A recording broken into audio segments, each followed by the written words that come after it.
fibres optiques, en tout cas celles qui sont majoritairement installées sur le terrain, sont des fibres optiques en silice. Donc c'est en verre. Donc c'est très fin, c'est l'épaisseur d'un cheveu, voilà, sur une fibre optique. Donc on peut transmettre énormément d'informations sur une seule fibre optique. Aujourd'hui, en termes de performance, c'est plusieurs millions de personnes qui peuvent téléphoner en même temps et toutes les informations passent par une fibre optique. Il faut savoir qu'à chaque fois qu'on téléphone aujourd'hui, 95% du temps, ça passe par une fibre optique. Donc la plupart des informations ne passent pas par satellite, mais passent vraiment par la fibre optique. Dans une fibre optique, on transmet l'information donc sous forme de 0 et de 1, mais avec la lumière.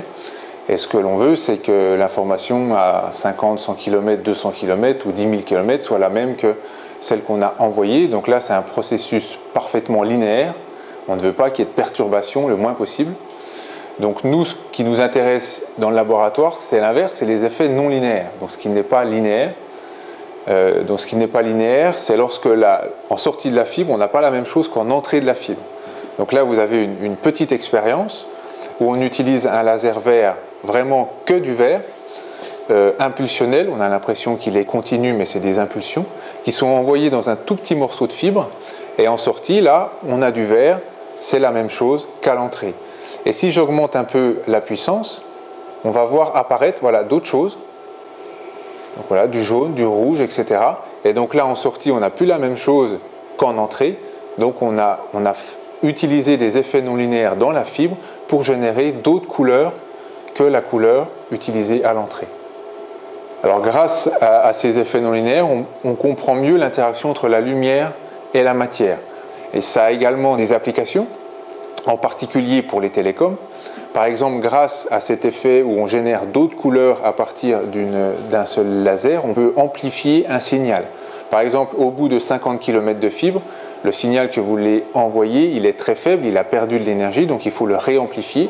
Et pour réamplifier ce signal, soit on utilise l'électronique, donc il faut repasser dans le domaine électrique, ça demande de l'énergie, bon, c'est un peu compliqué, ou alors on peut faire ça d'un point de vue tout optique. C'est-à-dire que vous avez votre signal qui arrive de la fibre, on utilise une autre fibre avec un laser beaucoup plus intense, et lorsqu'on va les coupler dans les deux, on va réamplifier le signal qui va repartir pour 50 km. Et bien ça, on peut faire ça avec des effets non linéaires. Aujourd'hui, on installe environ 240 millions de kilomètres de fibres optiques par an. Donc c'est beaucoup de fibres qui sont installées principalement au fond de la mer pour alimenter les différents continents. Et nous, ce pourquoi on travaille énormément, c'est pour ce qu'on appelle le traitement tout optique de l'information. C'est-à-dire de faire des fonctions optiques pour filtrer, pour amplifier, pour adresser la lumière, mais de manière tout optique. L'intérêt, c'est de réduire l'électronique, donc de réduire la consommation électronique et de réduire aussi la taille. Parce qu'en électronique, c'est toujours en général assez massif, alors que là, on pourrait imaginer des fonctions optiques miniaturisées dans des systèmes qui permettraient d'aller aussi beaucoup plus vite en termes de traitement de l'information.